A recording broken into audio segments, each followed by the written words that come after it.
कौन चाहता है कि चलती हुई एक मईशत, चलते हुए कारोबार, एक मुल्क ग्रो करता हुआ, उसके तालीमी इदारे, उसका तालीमी निज़ाम सबको लपेट दिया जाए। तो ये कॉमन सेंस की बात है कि कोई तो ऐसा सीरियस थ्रेट है ना, कोई तो ऐसा ख़तरा है ना, कोई लाइफ रिस्क है जिसकी वजह से ये सारे इक़दामात लिए जाते हैं जिनसे नुकसान ही होता है। ज़ाहिरी तौर पे मईशत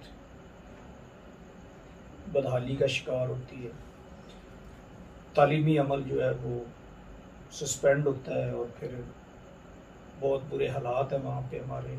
इस वक्त 1 साल से हमारे एग्ज़ाम्स नहीं प्रॉपर हो सके, बच्चे प्रमोट नहीं हो सके अपनी क्लासेस में।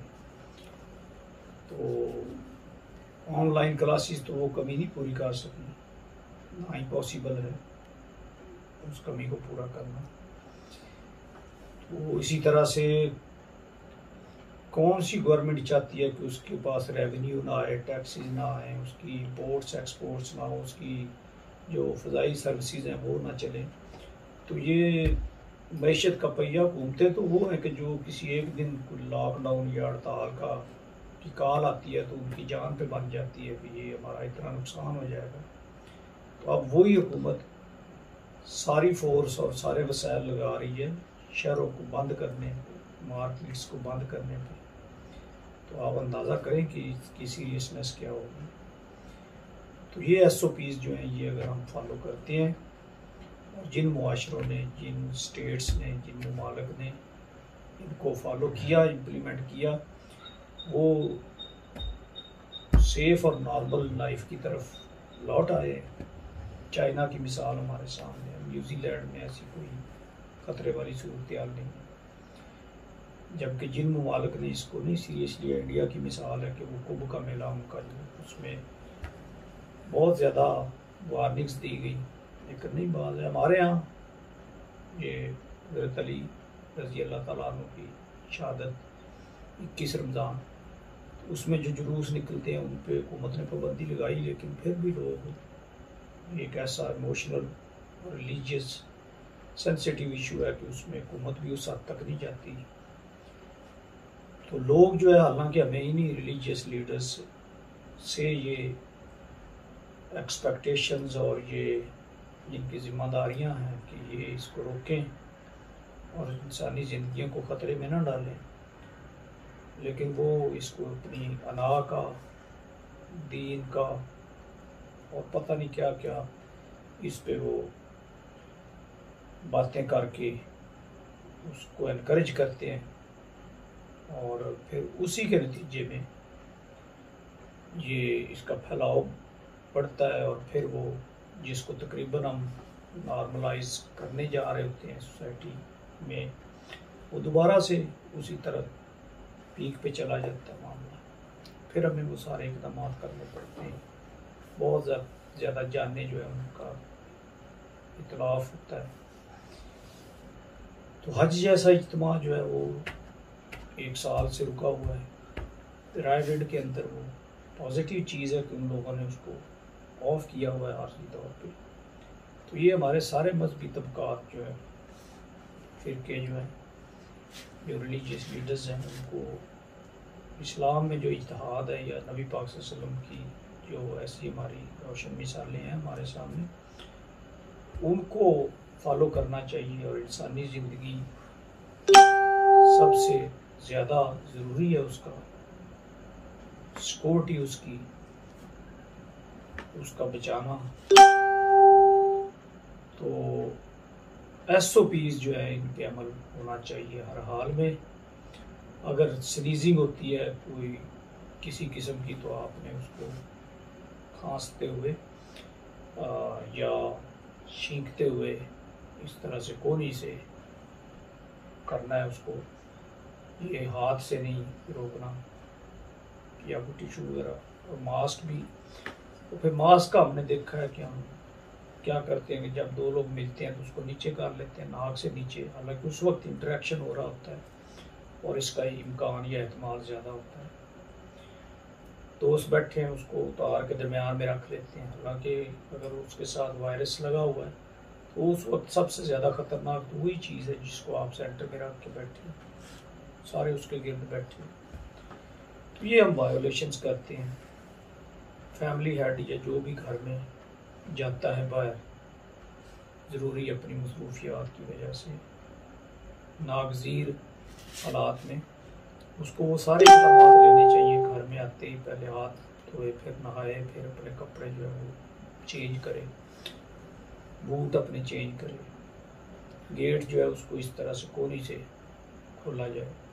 वहाँ पे भी वो हो सकते हैं वायरस, किसी के हाथ चूंकि लगते हैं बार बार, उसको डिसइंफेक्ट किया जाए, सैनिटाइज किया जाए। ये सारे इक़दाम लिए जाएं।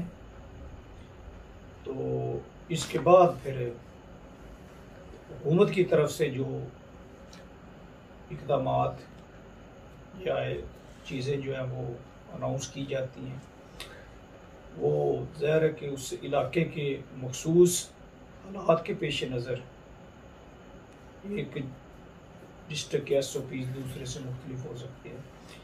किसी डिस्ट्रिक्ट में स्कूल जो है वो ओपन होते हैं, वहाँ पे वो उसकी शिद्दत नहीं है, किसी जगह पे वो क्लोज़ कर देते हैं। तो सभी को जिस जिस जगह पे जो हुकूमत कहती है, जो स्टेक होल्डर्स हमारे कहते हैं, उस पर अमल करना चाहिए, ताकि हम अपनी जो नस्ल है, इंसानी नस्ल जो इस वक्त इंतहाई शदीद ख़तरे से दो चार है, और ये दूसरा साल और उसका दूसरा क्वार्टर शुरू है अप्रैल से, ये हम इसको देख रहे हैं, बार बार अटैक कर रहे हैं। तो जब हम इसमें थोड़ा सा इसको नॉर्मल लेते हैं, इक़दामात जो है उनको सीरियस नहीं लेते, SOPs पे अमल दरामद नहीं करते, तो इसका फैलाव फिर बढ़ जाता है, फिर ये हमारी ज़िंदगियों को मुअत्तल कर देता है। तो अगर हम इसको यूँ समझ लें कि जैसे हम बाकी मामलात में SOPs लेते हैं, गाड़ी है उसको सुबह देखते हैं, उसका ऑयल चेक करते हैं, उसका वाटर जो है वो चेक करते हैं, इसी तरह से उसके टायर्स चेक करते हैं कि प्रॉपर एयर उनमें है कि नहीं, एयर प्रेशर क्या है, ये सारी चीज़ें, ब्रेक्स को। तो उसके बाद रोड्स के ऊपर सारे हम मैयज़ लेते हैं। ये सारे SOPs ही हैं आपके सेफ्टी के लिए, ट्रैवलिंग के लिए, ट्रैफिकिंग के लिए। तो इसी तरह से ये अगर हम समझते हैं कि ये इसके कोई नहीं, अभी तक कोई साइंसदान इसको बताने की पोजीशन में कि ये फ्यूचर में कैसे ख़त्म होगा, कब होगा और ये क्या कुछ करने जा रहा है, तो ज़ाहिर है इसके साथ अगर हमें ज़िंदा रहना है तो फिर ये SOPs, मास्क और ये डिस्टेंस और सैनिटाइजेशन और ये सारे मामला जो हैं, इनको हम उसी तरह से अपनी ज़िंदगी का हिस्सा बना रहे हैं।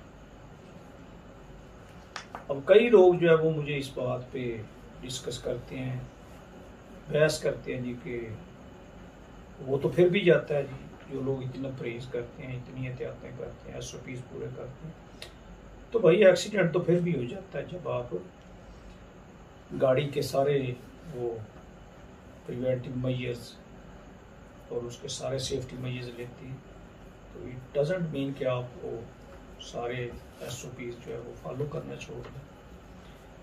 तो SOPs फॉलो ना करना, उनके बगैर किसी चीज़, किसी अमल को करना, वो तो खुदकशी के ज़िम्मे में आता है, ज़ुमरे में।